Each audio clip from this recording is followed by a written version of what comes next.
Hello student, मैं प्रवीण कुमार आपका biology teacher Vedanta academy से स्वागत करता हूं आप सभी का तहे दिल से। यहाँ पे मेरे साथ आज मेरे ही कलीग और एक आपके कंप्यूटर के टीचर वेदांता के विश्वरूप दत्ता यहाँ पर हैं। तो हेलो बच्चों, आप सब तो जानते ही हो हमें, ये चेहरे आपने बहुत बार पहले भी देखा होगा। ये प्रवीण सर जो कि बहुत ही बेहतरीन एक बायोलॉजी के फैकल्टी हैं और इनको किसी पहचान का ज़रूरत तो है नहीं। और मैं ठीक ठाक सा एक कंप्यूटर का शिक्षक जो कि आपके बहुत सारे सेशंस मैंने ऑनलाइन में भी शेयर किया हुआ है और मैं वेदांता में एक टीचर कंप्यूटर पढ़ाता हूँ। तो आज आप सोच रहे होंगे कि हम दोनों आपके बीच में क्यों आए हैं। तो हम बस कुछ डिस्कशन करेंगे आपके साथ कि आप 10th से आप जस्ट 11 में आ गए हो और सर आपको लगता नहीं कि 10th का जो है पढ़ाव वो एक कुआं की तरह है और 11 बिल्कुल एक समंदर की तरह है बच्चों के लिए। आपके क्या विचार इस बारे में? बिल्कुल बिल्कुल सर, एकदम 10th जो है बिल्कुल एक आपको लगता है एक कुएं की तरह है। और जब आप 10th के बोर्ड को पास करके 11th में इंटर करते हो तो ये बहुत बड़ा एक समंदर है। मतलब यहाँ पर आपको डिसीजन जो है बहुत सोच समझ के लेने पड़ते हैं कि हमें मतलब जो हमारा स्ट्रीम है कि 11th में जो हमारा सब्जेक्ट होगा, कौन सा सब्जेक्ट होगा, इसमें आपको देखना पड़ता है बहुत अच्छे तरीके से कि आपका स्ट्रेंथ पॉइंट क्या है, आपका वीक पॉइंट क्या है। उसके अकॉर्डिंगली आप सब्जेक्ट को क्या करते हो, चूज़ करते हो। ठीक है, तो सबसे पहले डिस्कशन स्टार्ट तो ऑलरेडी हम लोगों ने कर दिया, लेकिन सर ने अभी एक बात कहा कि मैं ठीक ठाक टीचर हूँ। मुझे नहीं लगता है कि सर ठीक ठाक टीचर है। सर बहुत अच्छे टीचर है और ये मैं ही नहीं कहता, स्टूडेंट्स भी कहते हैं। ठीक है, ये बच्चों का अपना खुद का महानता है और ये सर का खुद का बड़प्पन है। देखो मैंने तारीफ कर दिया, अब सर बिना कुछ बोले कैसे रह सकते हैं, ये इनका बड़प्पन है। अदरवाइज चलिए ठीक है, ये डिस्कशन हम लोग कभी और कर लेंगे, कौन अच्छा है कौन खराब है बच्चे डिसाइड करेंगे। तो सर ये एक्चुअली बच्चों हम लोग आज ये शो लाए हैं आपके सामने, इस काइंड ऑफ शो ही है जहाँ सर हम लोग डिस्कस करेंगे 11th के बच्चों के बारे में, उनको मार्गदर्शन करने के लिए अपना कुछ एक्सपीरियंस भी शेयर करेंगे और साथ ही साथ हम लोग कहेंगे भी कहाँ उनको एडमिशन लेना है, क्या स्ट्रीम चूज़ करना चाहिए और साथ साथ में थोड़ा सा हमारे एकेडमी के बारे में आपको इंट्रोडक्शन दे देंगे, जानकारी दे देंगे। बहुत सारे बच्चे तो ऑलरेडी जानते ही हैं, चाहे वो ऑनलाइन मोड में हो सर या फिर ऑफलाइन मोड में हो, क्योंकि ऑनलाइन में हम पढ़ाते भले ही नहीं है लेकिन सर का काफ़ी वीडियो है, आपको पता नहीं, आप देख लीजिएगा वेदांता एकेडमी के जो चैनल है उस पर आप जाकर सर्च करिएगा तो आपको P for practical series start किए हैं प्रवीण सर, जिसमें बच्चों के लिए ऑलरेडी बहुत सारे डायसेक्शन वगैरह करके दिखा दिए हैं। चीर फाड़ का काम ऑलरेडी स्टार्ट हो चुका है सर का। ये सर का फेवरेट पार्ट है कि चीर फाड़ करना, मेंढक फाड़ना। हालांकि हम लोग किसी भी जीव जंतुओं को हानि नहीं पहुंचाते हैं, ये प्योरली एक स्पेसिमेन सैंपल होता है ना। बिल्कुल सर, जी। ये बिल्कुल एक डेड बॉडी हम लोग लेते हैं और उसके बाद उस पर एक्सपेरिमेंट करके बच्चों को दिखाते हैं। सर इसके बारे में बता दीजिए बच्चों को। जी। तो जैसा कि सर ने बताया कि हम लोगों ने एक सीरीज़ अभी रन कर रहे हैं हम लोग वेदांता एकेडमी से, पी फॉर प्रैक्टिकल के नाम से। ठीक है, तो जैसा कि आप लोगों को पता है कि बच्चे जो बुक में पढ़ते हैं ना सर, तो जब वो उसको लाइव एक्सपेरिमेंट करके देखते हैं ना तो वो चीज़ें होती है ना बच्चों को और ज़्यादा अच्छी लगने लगती है, उनका कॉन्सेप्ट और अच्छे तरीके से क्लियर होने लगता है। तो हम लोगों ने इसीलिए फिजिक्स का, केमिस्ट्री का, बायो का, कंप्यूटर का, ये सारे प्रैक्टिकल्स को हम लोगों ने बच्चों से इंट्रोड्यूस करवाया है। ठीक है, बच्चों को हम ये प्रोवाइड करते हैं, बच्चों को बताते हैं इसके बारे में, सिखाते हैं, लाइव दिखाते हैं कि कैसे करके हम लोग जो चीज़ पढ़ रहे हैं प्रैक्टिकल में कैसे उसको हम अप्लाई कर सकते हैं। ठीक है, और जहाँ तक बात है प्रैक्टिकल में, जैसे हम लोग डायसेक्ट वगैरह कर रहे हैं या एनाटॉमी करते हैं यानी चीर फाड़ वगैरह का जैसा बात कर रहे हैं, ठीक है, तो उस दौरान हम लोग कोई ऐसा नहीं है कि कोई लिविंग क्रिएचर जो है उसके ऊपर में हम लोग एक्सपेरिमेंट कर रहे हैं। ठीक है, मतलब जब वो लिविंग क्रिएचर डेड हो गया है, ठीक है, मतलब म्यूजियम स्पेसिमेन जो होता है, ठीक है, उसके ऊपर में हम लोग एक्सपेरिमेंट वगैरह करते हैं, बच्चों को सिखाते हैं, बच्चों को दिखाते हैं, बिकॉज यही सब चीज़ें जो होती है ना बच्चों को यूनिक बनाती है। सही बात है। ठीक है, और जहाँ तक जैसे कि सर ने कहा कि जो 10th वाला पोर्शन है, 10th पास करने के बाद बच्चे जब 11th में आ रहे हैं तो कैसे करके वो अपना स्ट्रीम चूज करेंगे। ठीक है, कैसे करके उनको पता चलेगा कि यार हम साइंस में आए, क्या हम साइंस लेना बेहतर रहेगा, साइंस ले कि आर्ट्स ले या कॉमर्स ले, ये चूज़ कैसे करेंगे। ठीक है, तो इसके बारे में पहले विश्वरूप सर कुछ बताएंगे, उसके बाद फिर मैं आता हूँ आपके पास। हाँ सर, तो मैं ना सबसे पहले बच्चों आपको एक बात बताना चाहूँगा जो मैंने एक्सपीरियंस किया है अपने लाइफ में। और प्रवीण सर हम डिस्कस कर रहे थे इस शो के पहले जब हम लोग बैठे हुए थे सर, कि 10th का जो सिलेबस होता है सर, बेसिकली ये बच्चों के लिए एक कुएं की तरह होता है ना, जहाँ बच्चे एक लिमिटेड दायरे में ही रहते हैं, उनका कंपटीशन एक लिमिटेड बच्चों के बीच होता है, अपने स्कूल बच्चों के बीच होता है। ठीक है, लिमिटेड सिलेबस, साइंस में एक ही बुक के अंदर में सारी चीज़ें रहती है, फिजिक्स, केमिस्ट्री, बायोलॉजी, है ना। फिर मैथ्स में भी लिमिटेड चीज़ें हैं, इंग्लिश में भी लिमिटेड हैं, कंप्यूटर, सारे सब्जेक्ट्स में लिमिटेड पोर्शंस रहते हैं। लेकिन जैसे ही सर 11th में बच्चे आते हैं तो उनका जो लिमिटेशन है थोड़ा ज़्यादा हो जाता है ना। मैं कह सकता हूँ कि वो समंदर में सीधा, कुएं के बाद नदी में आना चाहिए था, बट बच्चे सीधा समंदर में आ गिरते हैं। तो यहाँ बच्चों को बहुत सारी समस्याओं का सामना करना पड़ता है। जैसे कि बहुत सारे हिंदी मीडियम के बच्चे होते हैं सर, जो डायरेक्टली 11th में आते हैं, तो इंग्लिश मीडियम में आता है, तो लैंग्वेज एक प्रॉब्लम क्रिएट करता है ना। देखिएगा, आप रिलेट करिएगा चीज़ों को, आपको लग रहा होगा कि हाँ मैं जो बात बोल रहा हूँ वो कहीं ना कहीं आपके साथ ये प्रॉब्लम होता है। तो ये प्रवीण सर आज आपको बताएंगे, और साथ साथ मैं भी आपको समझाऊंगा कि ऐसा अगर प्रॉब्लम होता है तो हम कैसे डील करें उससे, क्योंकि हम लोग दोनों भी हिंदी मीडियम के स्टूडेंट रहे हैं एक टाइम पर, फिर हमने इंग्लिश मीडियम में आया 11th 12th में, फिर हमने लैंग्वेज को कैसे संभाला, इस चीज़ को सर बताएंगे, हमें बताएंगे। और दूसरी बात एक बहुत ही इंपॉर्टेंट ये है कि जहाँ मैंने कहा लैंग्वेज के बाद वो है सिलेबस का सर पोर्शन, है ना, काफ़ी बड़ा मिल जाता है। फिजिक्स का अलग से बुक आता है ना, केमिस्ट्री का अलग से आता है, अभी एक नहीं सर, वॉल्यूम 1 वॉल्यूम 2 आ जाएगा जी, है ना। और जो चीज़ें बच्चे एक छोटा सा टॉपिक में पढ़े होते हैं वो 11th 12th में एक चैप्टर बन जाता है इनके लिए। तो बच्चे यहाँ पर बहुत फंसते हैं अक्सर। मैंने एज ए स्टूडेंट, आपने भी देखा होगा सर कि ऐसा फील तो आपने किया जी बिल्कुल, है ना। तो ये 2 टॉपिक ये बहुत इंपॉर्टेंट है। एक तो लैंग्वेज को कैसे ये ओवरकम करें, दूसरा ये जो सिलेबस का जो एक बहुत बड़ा वास्ट समंदर है, इसको बच्चे कैसे हैंडल करें, ये थोड़ा सा हम लोग शेयर करना चाहेंगे। तो पहले हम शुरू करते हैं बच्चों प्रवीण सर के साथ, और फिर हम भी अपना एक्सपीरियंस शेयर करेंगे कि सर बताइए 11th में जब बच्चे आ जाते हैं तो आपको क्या लगता है कि ये लैंग्वेज का जो बैरियर है ये बच्चे कैसे ठीक कर सकते हैं? हाँ, तो सर जैसा कि आपका क्वेश्चन है, बच्चों का भी ये सवाल रहा होगा, ये बच्चे ये जानना चाहते हैं कि यार हम क्या हिंदी मीडियम से हैं, लेकिन जैसे हम 11th में आ रहे हैं तो हमारा क्या है ना, मीडियम चेंज हो जा रहा है, यानी लैंग्वेज में बहुत प्रॉब्लम हो रहा है। मतलब जो आप ऑलरेडी साइंस में पढ़ चुके हो, ठीक है, 11th में भी आप साइंस स्ट्रीम रख रहे हो, तो वो क्या है ना 10th वाली जो चीज़ें होती है वही आपको 11th में भी मिलेगी, बस क्या है वो थोड़ा वास्ट रहने वाली है, ठीक है। तो अब क्या होता है, 10th में आपने वो चीज़ें पढ़ी रखी है तो आपका बेस थोड़ा बहुत तो क्लियर रहा ही होगा, उसके बारे में आपको थोड़ा बहुत बेसिक नॉलेज रहा है। लेकिन जैसे ही आप क्या करते हो 11th में इंटर करते हो, वही सब चीज़ें आपको पढ़ाई जाती है, स्कूल्स में हो सकती है या फिर कॉलेजेस में हो सकती है।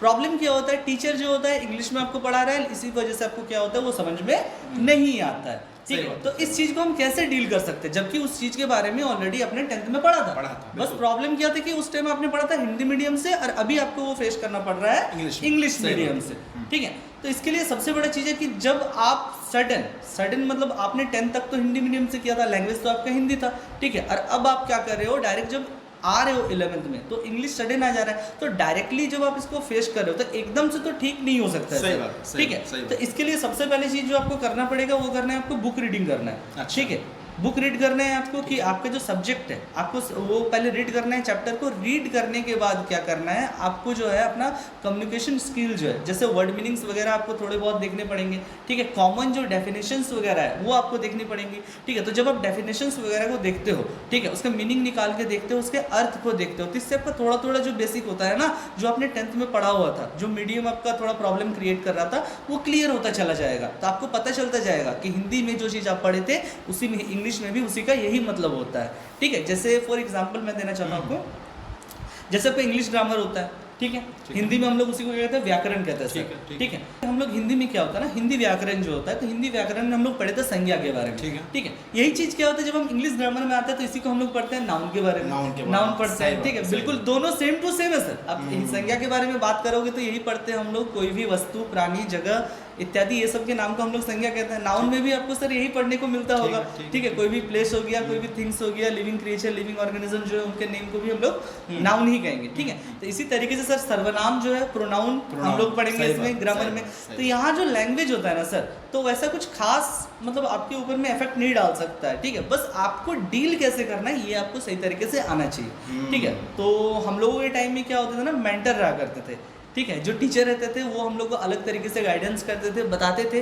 कि किस तरीके से आप इस चीज़ को डील कर सकते हो, ठीक है। तो जैसा कि मैंने आपको कहा कि छोटी छोटी जो डेफिनेशंस वगैरह है उसका आप मीनिंग निकालोगे, मीनिंग को देखोगे तब आपको पता चलेगा कि नहीं इसका अर्थ वही है जो मैंने ऑलरेडी पहले से पढ़ के रखा हुआ है। इससे आपका कॉन्फिडेंस लेवल भी थोड़ा बहुत इंक्रीज होगा। और जैसा कि आप लोग जानते हैं कि हम लोग क्या करते हैं ना, हम लोग हमारे एकेडमी में सर, ठीक है, बच्चों को स्पोकन क्लासेस भी प्रोवाइड करवाते हैं, ठीक है, बच्चों को स्पोकन क्लास प्रोवाइड कराते हैं। मैं यहाँ थोड़ा ऐड करना चाहूँगा सर। बिल्कुल बिल्कुल, ये बहुत अच्छा बात कहा सर ने कि स्पोकन बहुत जरूरी हो जाता है। जी बिल्कुल, हिंदी मीडियम के स्टूडेंट्स के लिए, मैं इंग्लिश मीडियम का नहीं बात कर रहा जी, लेकिन सर आपने बहुत अच्छा बात कहा कि रीडिंग बहुत ज़रूरी है। पहला तो देखो क्या होता है सर के अकॉर्डिंग, सर ने कहा कि रीडिंग इसलिए ज़रूरी है क्योंकि आप जब पढ़ोगे ना तो आपको नए नए वर्ड्स मिलेंगे, जी बिल्कुल जिसको हम लोग वोकैबुलरी कहते हैं इंग्लिश बिल्कुल, में। बिल्कुल। तो आपका जो वर्ड का स्टॉक है बढ़ेगा, बिल्कुल। ठीक है।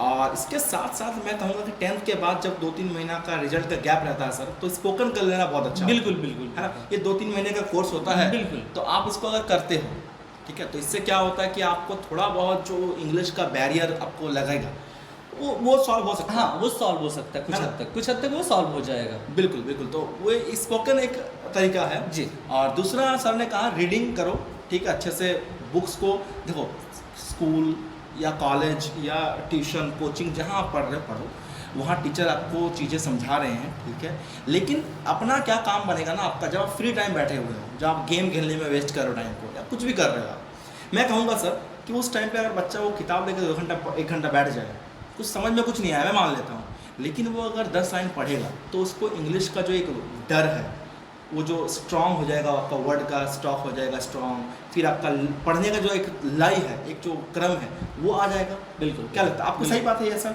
ये हो सकता है पॉसिबल? हाँ, तो ये पॉसिबल बिल्कुल हो सकता है सर, क्योंकि जैसा कि हम लोग जानते हैं कि हमारा जो प्रोनाउंसिएशन होता है सर, जैसे हम लोग क्या करते हैं ना, बहुत बार ऐसे सब्जेक्ट में कुछ ऐसे वर्ड्स आ जाते हैं जिसको हम प्रॉपर तरीके से या ठीक तरीके से प्रोनाउंस नहीं कर पाते हैं सर, या उच्चारण नहीं कर पा रहे या उसको बोल नहीं पा रहे, ठीक है। तो या फिर हो सकता है कि जब हम रीडिंग कर रहे हैं ना तो ठीक तरीके से रीड भी नहीं कर सकते हैं, वर्ड्स में थोड़े बहुत हमारे मिस्टेक्स हो जाते हैं, ठीक है। तो होता क्या है ना सर, जब बार बार हम उसी कल्चर में रह रहे हैं, बार बार हम उसी चीज़ को पढ़ रहे हैं, चाहे आप वो इंग्लिश के बुक पढ़ो, चाहे आप साइंस के पढ़ो, लेकिन हाँ मीडियम इंग्लिश रहना चाहिए। या फिर सर आप पेपर भी यूज कर सकते हो, इंग्लिश पेपर जो है आप वो भी यूज कर सकते हो। अच्छा पॉइंट है, ठीक है। इससे आप क्या होगा ना, पेपर जब आप यूज कर रहे हो तो आप अवेयर भी थोड़ा बहुत रहोगे कि हमारे जो दैनिक जीवन में या फिर डेली लाइफ में जो कहाँ क्या इंसिडेंट वगैरह हो रहा है, इससे आप थोड़ा अपडेट रहोगे। सही बात। ठीक है, आपका यहाँ प्रोनाउंसिएशन भी ठीक हो रहा है और आपका जो सर एक कॉन्फिडेंस लेवल है ना उस इंग्लिश को लेकर कि हाँ इंग्लिश है, कि हम ठीक तरीके से पढ़ पाएंगे कि नहीं, इंग्लिश में उसका मतलब क्या होगा। जो हालांकि जैसा कि सर हम लोग जानते हैं कि बहुत सारे ऐसे बच्चे होते हैं जो हिंदी मीडियम से आते हैं, तो उनके मन में ये झिझक या ये सवाल रहता है कि 10th तक हमने क्या किया, हम एक बहुत अच्छे स्टूडेंट रहे या फिर हम एक एवरेज स्टूडेंट रहे, लेकिन इसके बाद जब हम आगे की पढ़ाई करेंगे तो वहाँ क्या है कि मीडियम हमारा इंग्लिश रहेगा, तो क्या हम उस सिचुएशन से डील कर पाएंगे। बिल्कुल। एक झिझक रह जाता है, ठीक है। तो एक उस डर के कारण उनका कॉन्फिडेंस लेवल जो होता है वो और घट जाता है, ठीक है। तो उस चीज़ को डील करना बहुत ज़्यादा ज़रूरी है। तो जैसा कि सर ने कहा कि इस बीच में कि 10th के बाद जब जो 2 या 3 महीने का टाइम रहता है, रिजल्ट आने तक का वक्त रहता है, तो उस दौरान हम क्या कर सकते हैं कि स्पोकन इंग्लिश का क्लासेस वगैरह कर सकते हैं, ठीक है। हाँ, तो मैं एक सवाल पूछना चाहता हूँ सर आपसे कि जैसे कि आपने कहा कि ये जो आपका 10th है तो ये कुएं की तरह है, ठीक है, एक बाउंडेशन रहता है, एक लिमिटेशन रहता है सिलेबस में, ठीक है। लेकिन जैसे आप 11th में आते हो तो ये सिलेबस और ज़्यादा वास्ट होते जाता है, ठीक है। तो बच्चे किस तरीके से सर डील करें कि अपना सिलेबस वो टाइम पर कंप्लीट कर सके और रिवीजन के लिए उनको इतना टाइम मिल सके कि मतलब वो जो होता है ना कि बहुत अच्छे से रिवाइज कर ले ताकि एग्जाम में जो फियर है वो उनको लास्ट टाइम में ना लगे कि हाँ मेरा एग्जाम है, क्या होगा, मैंने रिवाइज नहीं किया वगैरह वगैरह, ठीक है। तो देखिए, पहला पार्ट तो बहुत ही बेहतरीन तरीके से सर ने सॉल्व कर दिया, जो कि आपका लैंग्वेज बैरियर था। अब आते हैं सेकंड टॉपिक जो हम लोग डिस्कस कर रहे थे कि सिलेबस बड़ा मतलब फैक्टर करता है सर यहाँ पर। और ना मैं एज ए स्टूडेंट मैं अपने टाइम पे फील किया था सर कि हम जाते थे कोचिंग करने के लिए और सर पढ़ा देते थे फिजिक्स केमिस्ट्री मैथ्स की क्लास करते थे, हम लोग कंप्यूटर क्लास करते थे, तो हम लोग करते थे फिर चले आते थे एंड हम उसको जस्ट कॉपी को बंद करके रख देते थे। हमको लगता था कि अरे यार हम कर लिए, लेकिन सर ऐसा अक्सर बच्चे भी करते हैं, आप लोग भी करते होंगे शायद, आप अपने आप को थोड़ा फील करिएगा कि आप भी ऐसा करते हैं कि आए किताब कॉपी को पढ़ के रख दिए, बंद करके छोड़ दिए। इससे समस्या क्या होता है सर, सुनिए इसका कंसिक्वेंस क्या है। 10th तक ये करना थोड़ा सा कम हानिकारक था। 11th 12th का सिलेबस चूँकि बड़ा है तो यहाँ आपका बैकलॉग बनता है सर। बैकलॉग को बच्चे समझ नहीं पाएंगे शायद, लेकिन बैकलॉग मतलब होता है कि आज आपने कुछ पढ़ा, आपने उसको रिवाइज नहीं किया, कल जो नया टॉपिक पढ़ाएंगे सर या मैडम वो आपका दिमाग में रहेगा, पीछे वाला आप भूल जाओगे। तो आपका एक बैकलॉग बन गया। फिर 2 दिन के बाद जब तीसरा दिन आप जाओगे फिर से कोचिंग या स्कूल या कॉलेज, तो आपको फिर नया टॉपिक पढ़ाया जाएगा।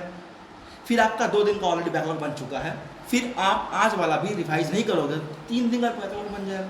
और ये प्रोसेस सर कंटिन्यू चलता है, इसे बैकलॉग कहा जाता है। बच्चों के लिए बता दूँ तो मतलब ये है कि आज अगर आपने कुछ पढ़ा तो उसे आपको आ करके उसी दिन रात में हो, आप कभी भी हो, उससे पहले रिवाइज करो, उसे पढ़ के रिवाइज करो, याद करके करो, प्रैक्टिस करके। अगर फिजिक्स का डेरिवेशंस है तो ऑब्वियसली उसको आप रट नहीं सकते, तो यहाँ पर सिंपल आता है कि समझ करके उसको लिख कर प्रैक्टिस करना पड़ता है। सर अपने टाइम हम लोग करते थे, जैसे आपने कहा हम लोग का मेंटर हुआ करता था, सही बात है, हम लोग के टाइम पे मेंटर होते थे, हम लोग का टीचर ही बहुत ही अच्छे मेंटर हुआ करते थे, जो कि हमें बताते थे कि भाई करना क्या, हाँ क्या नहीं करना चाहिए, what to do and what to don't. तो हम लोग क्या करते थे सर कि पहले उसको रिवीजन कर लेते थे। शुरू में हमारा बैकलॉग हुआ था, 11th में हमारा बहुत बैकलॉग था सर, मतलब आपको बता नहीं सकता हूँ मैं कि एक डेढ़ दो कॉपी बन गया है, लेकिन मुझे उसका कुछ भी पता नहीं है। जब दोबारा खोलते थे सर तो हमें लगता था यार ये तो हम पढ़े ही नहीं है आज तक कभी ज़िंदगी में, चाहे वो मैथ्स का हो, चाहे फिजिक्स का हो, चाहे केमिस्ट्री का हो।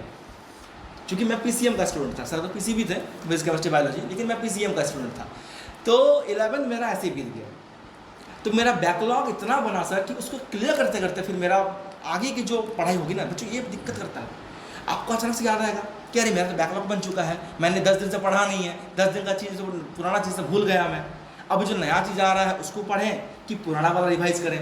तो बच्चे यहाँ फंस जाते हैं, वो पुराना वाला रिवाइज करेंगे तो नया वाला छूट जाएगा, और नया वाला रिवाइज करेंगे तो पुराना वाला ऑलरेडी बैकलॉग बन चुका है। तो ये बैकलॉग का जो लोड होता है ना बच्चे, ये बहुत खतरनाक होता है सर, जो कि बच्चों को अक्सर सिलेबस को कंप्लीट करने से रोकता ही है।